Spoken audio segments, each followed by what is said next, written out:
우리가 신앙생활하면 가장 먼저 떠오르는 것들이 있더라고요. 예배드리고 또 찬양하고 기도하고 또 성경 공부하고 전도하고 봉사하고 헌금하고 헌신하는 것을 생각합니다. 그래서 예배 잘 참석하고 열심히 봉사하고 헌금 생활하면 신앙생활 잘한다고 그렇게 생각을 합니다. 그러나 이러한 외적인 모습만으로 신앙생활 잘한다고 할 수가 없다는 거예요. 왜냐하면 신앙생활은 예수님을 영접한 사람들이 하나님의 일하심을 경험하면서 풍성한 삶을 살아가는 것이기 때문인 것입니다. 이번 주일부터 다시 마가복음의 말씀을 나누려고 합니다. 우리는 마가복음의 말씀, 복음서의 말씀을 살펴보면서 우리가 가져야 될 매우 중요한 관점이 있다라고 하는 거예요. 그것은 예수님은 누구신가라고 하는 것입니다. 그리고 또 예수님께서는 이 땅에 오신 목적이 무엇인가라고 하는 것입니다. 요한복음 10장 10절에서 우리에게 정확하게 말씀을 해 주셨습니다. 내가 온 것은 양으로 생명을 얻게 하고 더 풍성히 얻게 하려는 것이다. 우리에게 생명을 주시고 또 풍성한 삶을 살게 하시기 위해서 예수님께서 이 땅에 오셨다라고 하는 것입니다. 그런데요, 안타깝게도 예수님을 영접한 많은 크리스찬들 중에서도 그 풍성한 삶을 누리지 못하고 기쁨과 감격 속에서 살지 못하는 안타까운 분들이 있다라고 하는 거예요. 여기서 풍성함이라고 하는 것은요, 소유에 대한 개념이 아닙니다. 재물과 건강, 명예와 권력과 같은 것을 말하는 것이 아닙니다.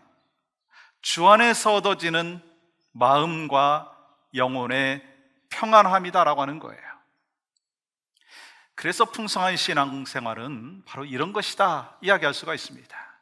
우리의 영혼이 구원받은 것으로 만족하는 것이 아니라 일상생활 속에서 매 순간 살아계신 하나님의 능력과 은혜를 경험하며 살아가는 것이다. 그렇다면 여러분 어떠십니까? 풍성한 신앙생활을 하고 계십니까? 어떻게 우리가 풍성한 신앙생활을 할 수 있느냐라고 하는 것입니다.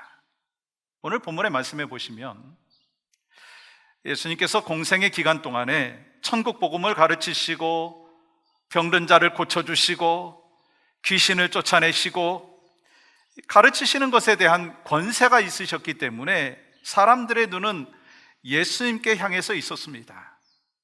그리고 예수님께서 가시는 곳곳마다 수많은 사람들이 몰려들었습니다. 그래서 오늘 본문 31절은 이렇게 기록하고 있죠. 이르시되 너희는 따로 한적한 곳에 가서 잠깐 쉬어라 하시니 이는 오고 가는 사람이 많아 음식 먹을 겨를도 없음이라.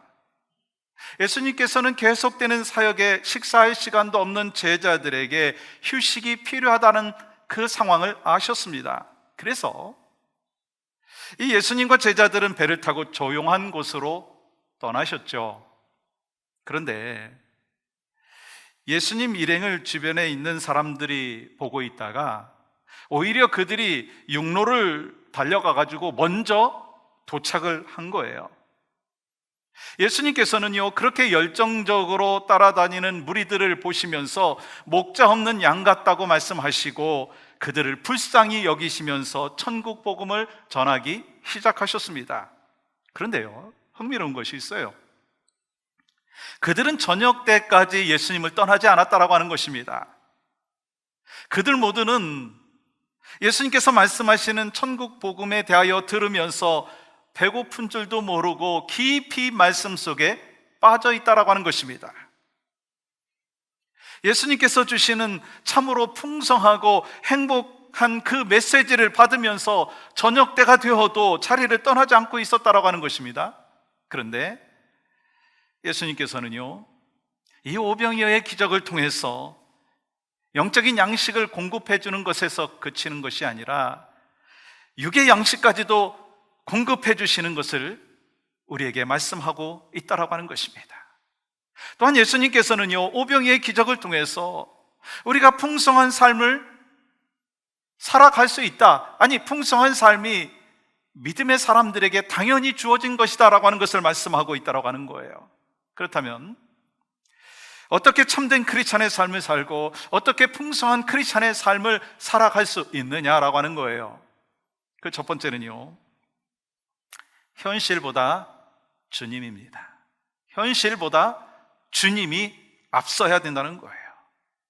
오늘 본문에 보면 예수님의 제자들이 날이 저물어 갈 때 배가 고팠잖아요.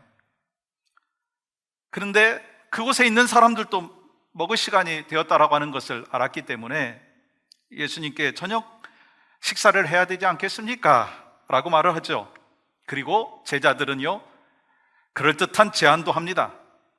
모든 사람들을 마을로 가가지고 음식을 사 먹게 하여 주십시오. 그게 좋겠습니다.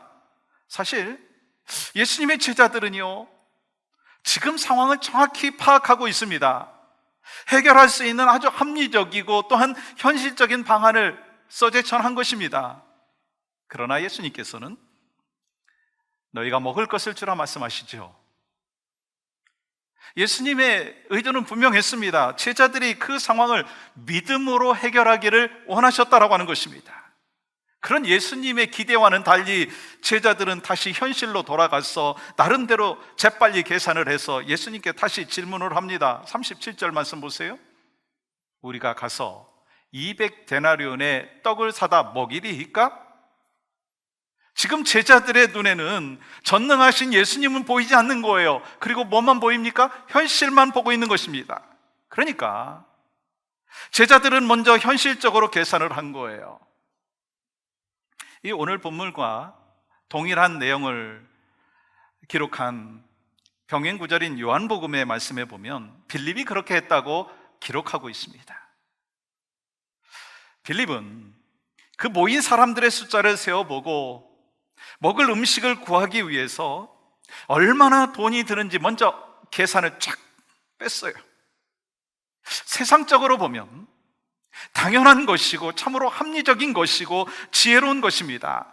그러나 그의 계산은 믿음의 세계에서는 옳지 않다라고 하는 것입니다. 왜냐하면 믿음은 보지 못하는 것들의 증거이기 때문인 것입니다.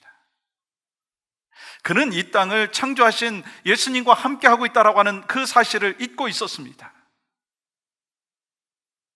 그는 문제가 생겼을 때 먼저 계산을 해보니까 안 되는 거예요. 그래서 이 문제를 해결할 수 없다고 말하면서 예수님 앞에 나오고 있습니다. 우린 여기서 빌립의 연약한 믿음을 볼 수가 있다라고 하는 것입니다. 주님과 함께하면서 얼마나 수많은 기적을 직접 눈으로 보았겠습니까? 눈으로 볼 뿐만 아니라 직접 경험을 했습니다. 그럼에도 불구하고 주님을 바라보지 못하고 있는 현실적인 계산만 하고 있는 이 빌립의 모습을 보십시오. 그렇다면 이것이 빌립만의 문제인가요? 빌립만의 모습일까요? 저의 모습은 어떻고 여러분의 모습은 어떻습니까?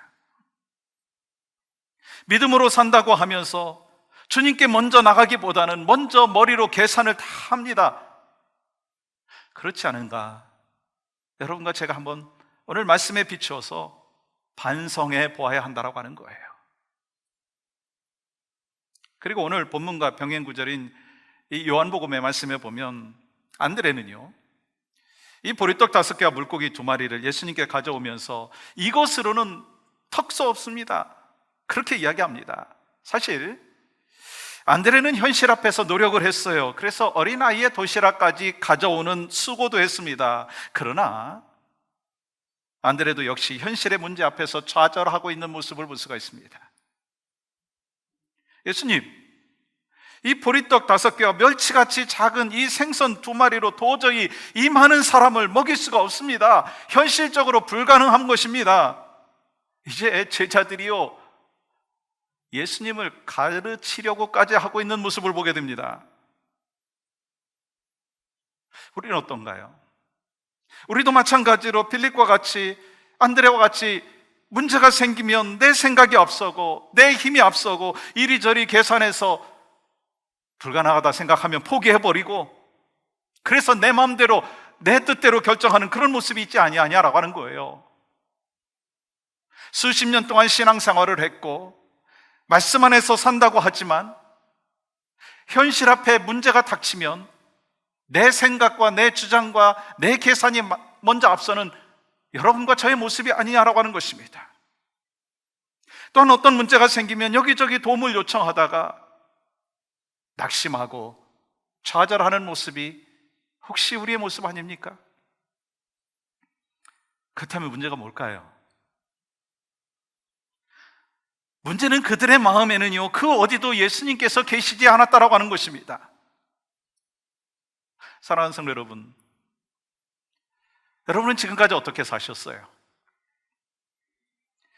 여러분의 인생에 문제가 찾아올 때 우리에게도 마치 빌립과 안드레와 같은 모습이 있지 않았었느냐라고 하는 것입니다. 그런데요, 그 문제의 현장에 예수님께서 계셨어요. 예수님께서는 문제를 만나서 당황하는 제자들에게 이렇게 말씀하시죠. 37절 보세요. 너희가 먹을 것을 주라. 기가 막힌 말씀이에요. 그리고 제자들은 예수님 앞에 이렇게 질문합니다. 200데나리온의 떡을 사다 먹이리까? 무슨 말씀이에요? 예수님, 우리가 지금 200데나리온이라고 하는 돈 없는 거 아시지 않습니까? 예수님, 우리는 지금 들판에 있지 않습니까? 그거 정말 불가능한 일입니다 라고 이야기하고 있는 거예요. 그리고 예수님께서는 제자들에게 떡 몇 개가 있는지 보라 하시고, 또 제자들은 이렇게 대답을 하죠. 38절 보세요. 떡 5개와 물고기 2마리가 있더이다. 그러자 예수님께서는 그것을 내게 가져오라 말씀하셨어요. 우린 여기서 예수님께서 말씀하시는 그것을 내게 가져오라고 하는 그 메시지에 좀 포커스를 뒀으면 좋겠다라고 하는 마음이 있습니다. 예수님께서는 우리의 사정을 너무나도 잘 알고 계시다라고 하는 거예요. 그러므로 내가 가진 것이 적든지 내가 가진 것이 없든지 앞으로 내가 가질 것이 많든지 적든지 전혀 상관하지 아니하신다라고 하는 거예요. 저는 재능이 없습니다, 저는 가진 것이 별로 없습니다 라고 하면서 현실을 말하면서 핑계를 대지만 주님은 뭐라고 말씀하세요? 그것을 내게 가져오라 말씀하시는 거예요. 그리고 예수님께서 어떻게 하셨어요? 가져오신 오병이어를 보시고 축사하셨어요. 감사기도 하셨어요. 그랬더니 5,000명에게 먹을 것을 주고 다 배불리 먹고 12광주리가 남았습니다. 그러므로 우리가 갖고 있는 크기와 양은 중요하지 않다라고 하는 것입니다. 아주 작은 것을 갖고 있지만 예수님의 손에 들려지면 풍성하게 된다라고 하는 것을 말씀하고 있다는 것입니다. 빌립이 문제 앞에서 빨리 계산하고 안드레가 오병이어를 예수님께 가져온 건 전혀 문제가 없는 일이에요. 세상적인 기준으로 보면, 현실적인 눈으로 보면 전혀 문제가 없고요, 말씀드린 대로 오히려 합리적이고 지혜로운 모습이었습니다. 그러나 그들은 문제 앞에서 자신들이 누구와 함께하고 있는지에 대해서 잊고 있었다고 하는 거예요. 그들은 천지 만물을 창조하시고 모든 문제를 해결하시는 예수님과 함께하고 있다고 하는 사실을 잊고 있었다고 하는 것입니다. 그들이 만약에 예수님께서 어떤 분이신가라고 하는 것을 조금이라도 인식하고 있었다면 자신의 생각대로 먼저 계산하고 뛰어다니지 않았을 거예요. 먼저 예수님 앞에 이 문제 어떻게 하겠습니까? 그렇게 말씀드렸을 거예요. 그러나 그들은 잊고 있었다는 거예요. 그들은 예수님의 제자였지만 그들의 삶은 전혀 믿음 없는 그런 모습이었다라고 하는 거예요. 그렇다면 목사인 저나 하나님의 부름을 받은 여러분 성도님들은 지금까지 문제 앞에서 어땠느냐라고 하는 것입니다. 예수님 믿는다고 하면서 믿음이 없어서 여전히 두려워하고 마음에 평안이 없는 그런 삶을 살고 있지 아니하냐라고 하는 것입니다. 우리는 오병이어의 기적을 통해서 깨닫는 것이요, 오병이어는 단순히 떡 5개와 물고기 2마리가 아니라고 하는 거예요. 결과적으로 보면 오병이어의 의미는요, 떡 5,000개, 물고기 2,000마리일 수 있고요, 아니 그보다 더 많은 숫자일 수 있다고 하는 거예요. 마찬가지로 우리의 삶의 현실은 오병이어일 수도 있습니다. 별 볼 일 없는 그러한 도시락과 같은 그런 모습일 수도 있습니다. 그러나 주님을 신뢰하면서 그것을 내려놓을 때, 주님 앞에 올려드릴 때 주님이 일하심으로 인하여 풍성한 경험을 하게 된다고 하는 것입니다. 그렇습니다. 오병이어 같은 우리의 삶을 주님 앞에 올려드릴 때 주님께서는요, 우리의 삶 속에서 5,000명에게 먹이시고 12광저리가 남을 만큼 더 풍성케 채워주신다라고 하는 거예요. 기대 이상으로 더 풍성하게 채워주시는 하나님이시라고 하는 것입니다. 그 풍성함이 바로 여러분과 저의 삶 가운데 넘치시기를 주님의 이름으로 간절히 축복합니다. 또한 2번째는요,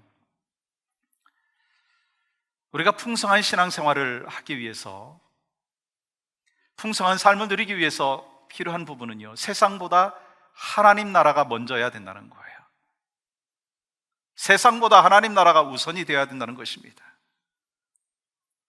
오늘 본문에서 말씀하시는 오병이어의 기적은 이 보리떡 5개와 물고기 2마리로 남자만 5,000명, 그러니까 어린아이와 여자를 포함하면 2만 명이 넘는 사람들에게 다 배불리 먹게 하셨어요. 근데 거기서 끝난 게 아니라 12광주리가 남았다라고 하는 거예요.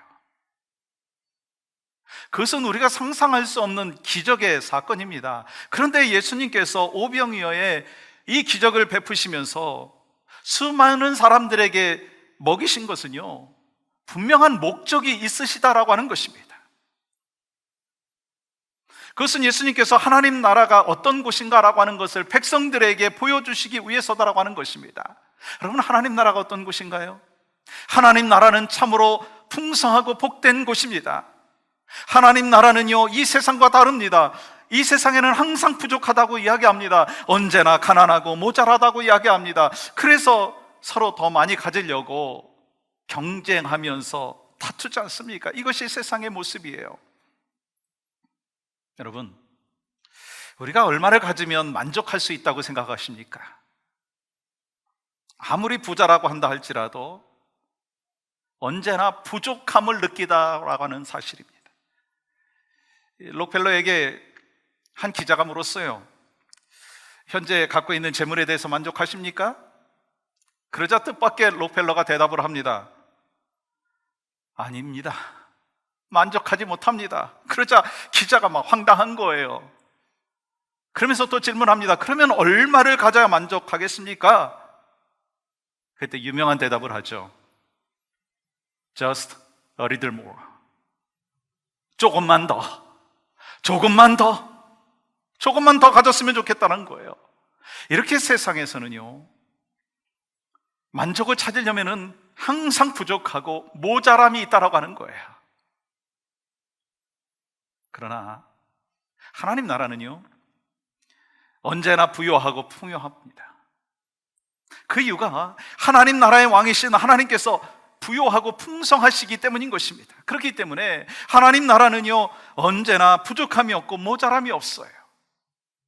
하나님 나라를 경험한 여러분, 다윗의 고백을 한번 보세요. 시편 23편 1절 이렇게 고백하잖아요. 여호와는 나의 목자시니 내게 부족함이 없으리로다. 여러분, 왜 부족함이 없을까요? 2절 말씀은 그 해답을 말하고 있습니다. 그가 나를 푸른 풀밭에 누이시며 쉴만한 물가로 인도하시기 때문입니다. 내가 주님께서 나를 푸른 풀밭으로 인도하여 주시고 쉴만한 물가로 인도하시고 그것이 나의 삶 가운데 있기 때문에 저는 부족함이 없습니다라고 하는 이 다윗의 고백이 바로 여러분과 저의 고백이 되시기를 주님의 이름으로 간절히 축복합니다. 여러분, 우리가 신앙생활이라고 하는 것은요, 기쁨이고 풍성한 삶입니다. 그것이 하나님께서 우리에게 이미 주셨고 주고 계시다라고 하는 것입니다. 하나님의 일을 세상의 일과 똑같이 생각하면 되지 않는다는 것입니다. 어떤 분은요, 예배도 일로 생각하는 분들이 있어요. 예배가 일입니까? 아니에요. 봉사가 일입니까? 아니에요. 예배를 통해서, 봉사를 통해서 하나님을 섬기면서 풍성함을 하나님께서 누리게끔 허락하여 주셨다라고 하는 것입니다. 물론 봉사하고 섬기면서 스트레스 받을 수도 있습니다. 저도 말씀을 준비하면서 스트레스 받죠. 그러나 이것이 기쁨이에요. 스트레스는 작은 것이지만 하나님이 저한테 주시는 기쁨이 풍성한 거예요. 여러분, 대면 예배 나오셔서 예배하는 거, 이게 수고예요. 그렇잖아요? 집에서 온라인으로 예배하면 편한 거 여러분 아시죠? 뭐 어쩔 수 없이 지금 그렇게 하는 상황이긴 하지만, 그러나 우리가 수고할 때 주시는 감사와 감격은요, 이루 말할 수 없다고 하는 거예요. 여러분, 예수님께서 오병이어의 기적을 행하시는 것은요, 하나님 나라가 풍성하다라고 하는 것을 말씀만으로 가르치시는 것이 아니라 실제적으로 보여주시고 계시다라고 하는 것입니다. 빈들에서 배고픈 5천 명, 2만 명의 사람들이 있는 그 상황 속에서 그들을 만족시킬 수 있는 세상적인 방법은 없었습니다. 전혀 불가능한 상황이었습니다. 그러나 예수님께서 능력을 행하시니까 하나님 나라가 그 임재함의 역사가 그 가운데 있으니까 그곳에 있었던 모든 사람들이 다 배불리 먹게 되었습니다. 아니, 오히려 12광주리가 남는 풍성함이 있었다고 하는 거예요. 여러분, 성경은 분명히 우리에게 증거하고 있습니다. 42절부터 우리 44절까지 말씀을 우리가 다시 한번 말씀을 가슴속에 새기며 읽겠습니다. 시작. 다 배불리 먹고 남은 떡 조각과 물고기를 12바구니에 차게 거두었으며 떡을 먹은 남자는 5천 명이었더라. 그렇습니다. 세상은 언제나 부족한 것 투성이에요. 그러나 하나님 나라는 언제나 풍성합니다. 마찬가지로 우리가 신앙생활하면서 세상이 우선순위가 된다면 항상 배가 고파요. 만족이 없습니다. 그러나 하나님 나라가 우선순위가 되면 풍성한 삶을 살게 되는 줄 믿습니다. 왜냐하면 주님 안에서만이 참된 생명이 있고 주님 안에서만이 참된 부유함이 있기 때문인 것입니다. 제가 어제 어느 가정을 신방을 했어요. 이 줌 신방을 했는데 기도 제목을 말씀하시라고 그렇게 말씀을 드렸더니 기도 제목이 아니라 감사 제목을 쭉 말씀을 하시더라고요. 하나님 안에서 평안한 것 감사합니다. 채워주심의 은혜를 경험하게 해주신 것 감사합니다. 이렇게 감사할 수 있도록 허락하신 것을 감사합니다. 그 감사 제목을 쭉 말씀을 하시더라고요. 어떻게 저렇게 감사의 제목을 말씀을 하실까? 그것은요, 세상보다 하나님 나라가 우선이 되었기 때문인 것입니다. 지금 상황은 전혀 변한 것이 없습니다. 그런데 상태가 변한 거예요. 상황은 똑같은 상황이지만 영적인 상태가 변하니까 감사가 나오는 것입니다. 여러분과 저에게도 그러한 은혜가 날마다 더하시기를 주님의 이름으로 간절히 축복합니다. 예수님께서 이 땅에 오신 목적이 뭐라고 하셨죠? 요한복음 10장 10절 다시 한번 볼까요? 내가 온 것은 양으로 생명을 얻게 하고 더 풍성히 얻게 하려는 것이다. 예수님께서 우리의 죄 문제를 해결해 주시기 위해서, 그래서 생명을 얻게 하기 위해서 오셨어요. 그리고 거기서 끝난 것이 아니라 더 풍성한 삶을 살 수 있도록 우리에게 이미 허락하여 주셨고, 그리고 지금도 허락하고 계시다라고 하는 것입니다. 그래서 신앙생활은 고민과 아픔이기보다 풍성함이 있고 기쁨이고 감사이고 감격이라고 하는 것입니다. 언제 그런 일이 일어날 수 있어요? 세상보다 하나님 나라가 앞서면, 현실보다 주님이 앞서면 그것이 가능하다라고 하는 거예요. 사랑하는 성도 여러분, 혹시 여러분의 삶 가운데 계속해서 나는 부족합니다, 계속해서 나는 가진 것이 없습니다, 그렇게만 이야기하지 마시고요, 이미 하나님께서 우리에게 풍성한 은혜를 주셨고 지금도 주시고 계시다는 그 사실을 잊지 않기를 원합니다. 언제 그것을 누릴 수 있어요? 세상보다 하나님 나라가 우선이면. 오늘 본문에서 이 오병이어가 어디로 옮겨지는 것인가 라고 하는 것이 참 중요하죠. 오병이어가 예수님의 손에 옮겨져 갔을 때 땅의 일이 하늘의 사건으로 바뀌는 것을 보게 됩니다. 그렇기 때문에 무엇을 갖고 있느냐라고 하는 것이 중요한 것이 아니라 누구와 연결되어 있느냐라고 하는 것이 중요하다라고 하는 것입니다. 내가 움켜쥐고 있으면 그것으로 끝나는 거예요. 여러분, 어린아이가 보잘것없는 작은 도시락을 움켜쥐고 있었다면 그냥 그 어린아이 한 사람이 먹고 끝났을 것입니다.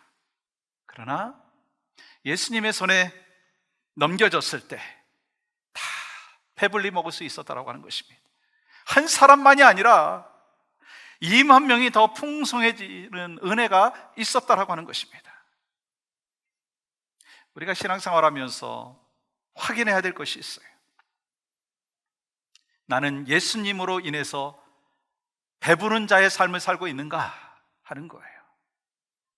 여러분, 한번 대답해 보십시오. 나는 예수님으로 인해서 풍성한 삶을 살고 있는가?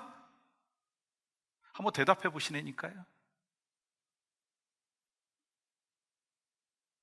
여러분, 신앙생활은요 그냥 추상적인 게 아니더라고요.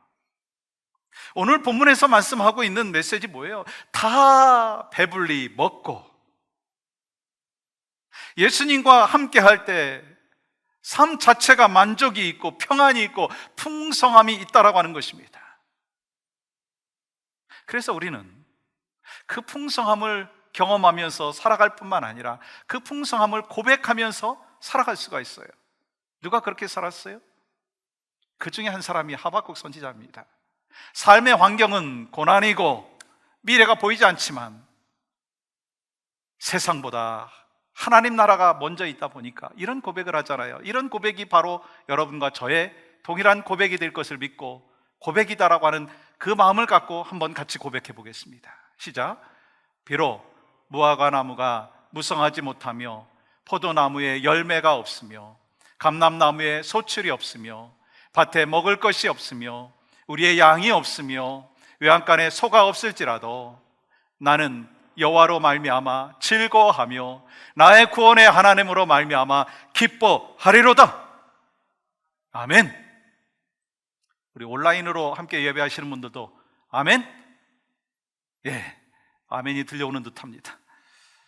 사랑하는 여러분, 우리 주님께서는 오병이의 말씀을 통해서 우리가 2021년 한 해 동안, 아니 일생 동안 무엇을 바라보고 살아야 될지에 대해서 말씀해 주셨다라고 하는 사실입니다. 우리 주님은 우리에게 내려오신 만나이고 우리에게 허락되어진 메추라기입니다. 그리고 예수님은 생명의 떡이십니다. 그러므로 우리를 풍성케 하시는 분은 예수 그리스도이신 줄 믿습니다. 우리를 풍성케 하시는 것은 하나님의 말씀인 줄 믿습니다. 그렇기 때문에 우리가 하나님의 말씀을 먹으면 힘이 나는 거예요. 그리고 하나님의 말씀을 읽고 묵상하다 보면 하나님의 말씀을 통해서 우리가 살아가는 길이 열린다라고 하는 것입니다. 하나님의 말씀 속에 주님 앞에 집중해 볼 때 풍성한 삶을 우리가 누릴 수 있다는 것입니다. 그렇다면 한번 질문해 보십시오. 나는 예수님 때문에 배부른 자인가? 난 예수님 때문에 풍성한 삶을 살고 있는가? 소망하기는 여러분과 저 오렌지 카운티 영락교회 온 성도들이 예수님으로 인해서, 하나님의 말씀으로 인해서 풍성한 삶을 마음껏 누리시는 그 은혜가 있기를 주님의 이름으로 간절히 축복합니다.